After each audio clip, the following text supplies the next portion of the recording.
किसी को दुश्मनों पर अगर विजय पानी है, अगर आप अपने दुश्मन पर जीत पाना चाहते हैं, तो नीति जी किन मंत्रों का हम उच्चारण कर सकते हैं? देखिए, अपने आप में दशहरा प्रतीक ही विजय का है, धर्म का प्रतीक है, कहीं ना कहीं दुष्टों के संहार का प्रतीक है। हमारे जीवन में हमें कई प्रकार की विपत्तियां मिलती हैं, कई प्रकार के शत्रु मिलते हैं। कभी वो परिवार में होते हैं, कभी वो कोर्ट कचहरी के हमारे मामले, कई बार लीगल हमें प्रॉब्लम्स आ जाती हैं, वो हमारे शत्रु बनते हैं। कभी धन का अभाव हमारा शत्रु बनता है, कहीं प्रेम का अभाव हमारा शत्रु बनता है, कहीं भावों का अभाव हमारा शत्रु बनता है, कहीं पे रोग हमारे शत्रु बनते हैं। तो जीवन में बहुत से शत्रुओं का एक प्राणी को उसका सामना करना पड़ता है, लेकिन अपने तपोबल से, अपने कर्म से वो इन शत्रुओं पे विजय पाता है। मंत्रों को बहुत ज़्यादा स्थान मिलता है अध्यात्म में, क्योंकि मंत्र में एक वायु की ऊर्जा होती है। वायु का मतलब है प्राण। आपकी जो प्राण ऊर्जा है वो वायु से संचालित होती है। उसी वायु को जब आप मंत्रों के द्वारा एनर्जाइज कर देते हैं, चार्ज कर देते हैं, तो अब उस वायु को जब आप श्वास के रूप में ग्रहण करते हैं, तो आपको उसकी पावर जो है, कहीं ना कहीं आप उसको अपने शरीर के अंदर लेते हैं। मान लीजिए आपको बहुत शत्रु परेशान कर रहे हैं, तो अपराजिता माता की अगर आप मंत्रों का जाप करें, ओम अपराजिताय नमः, ये 108 बार इस मंत्र का आप या तो रुद्राक्ष की माला के ऊपर जाप करें या मानसिक भी अगर जाप करते हैं, तो निश्चय रूप से आपको अपने हर क्षेत्र में जीत मिलती है, विजय मिलती है। साथ साथ अगर किसी के कोर्ट केसेस हैं, मंत्रों के साथ साथ कुछ छोटे छोटे उपाय भी होते हैं जो आपको करने चाहिए। मसलन अगर आपके कोर्ट केस और आपकी तारीख कोर्ट की आई हुई है, तो मुंह पे आप 3 काली मिर्च और थोड़ा सा शक्कर रख के घर से पहला कदम आप बाहर निकाल के निकलें।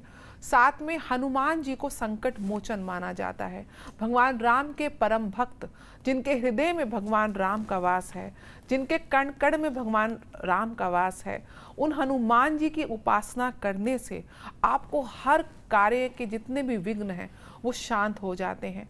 ऐसा करने से अगर आप पहले घर से जब भी निकलें, तो घर के पास अवश्य कोई ना कोई मंदिर होता है और मंदिर में हनुमान जी की प्रतिमा भी होती है, तो हनुमान जी के दर्शन करके, उनका आशीर्वाद प्राप्त करके, और हनुमान जी का एक स्तोत्र है जो बहुत ही पावरफुल स्तोत्र है, उसको बोलते हैं पंचमुखी हनुमान स्तोत्र। इस स्तोत्र का अगर आप पाठ करके निकलते हैं और साथ में हनुमान जी के बीज मंत्र ओम हंग हनुमताय नमः का आप पाठ करते हैं, अपराजिता मंत्र का पाठ करते हैं, तो आपके शत्रुओं का शीघ्र दमन होता है और विजय की प्राप्ति होती है। चलिए, तो अगर आप भी अपने दुश्मनों पर जीत पाना चाहते हैं, तो आप छोटे छोटे उपाय कर सकते हैं और इन मंत्रों का जाप कर सकते हैं, जिसमें आप भगवान हनुमान की उपासना सच्चे मन से अगर करते हैं, तो इसमें आपको ज़रूर विजय मिलेगी। अकाल मृत्यु के योग से अगर आप मुक्ति पाना चाहते हैं, तो कौन सा मंत्र, कौन सा पूजन आपके लिए लाभदायक होगा? संजीव अग्निहोत्री जी, इसके बारे में बताएं।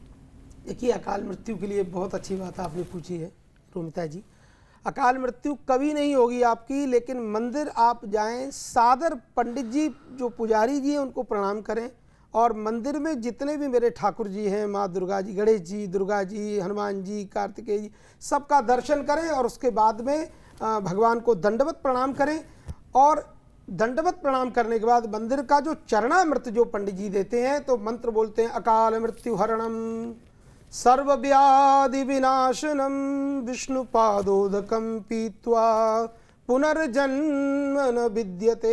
इस मंत्र से जब पंडित जी मंदिर का, ठाकुर जी का स्नान किया हुआ जो चरणामृत है उसको देते हैं, और अगर आप उसको सादर ऐसे करके पीते हैं और उसको एक भी बूंद गिरनी नहीं चाहिए, चरणामृत बहुत बड़ी चीज़ है, बहुत बड़ी तोप है, ये समझ लो, तो सारे कष्ट, सारे संकट आपके हरण हो जाएंगे, और जीवन में आपको क्या होगा, अकाल मृत्यु हरणम सर्व व्याधि विनाशनम, जितनी आदि व्याधि वो सब दूर होंगी, और अकाल मृत्यु आपकी कभी नहीं हो सकती, क्योंकि आप भगवान का चरणामृत पीते हो, और भगवान का चरणामृत पीने वाला व्यक्ति कभी अकाल मृत्यु नहीं होती है।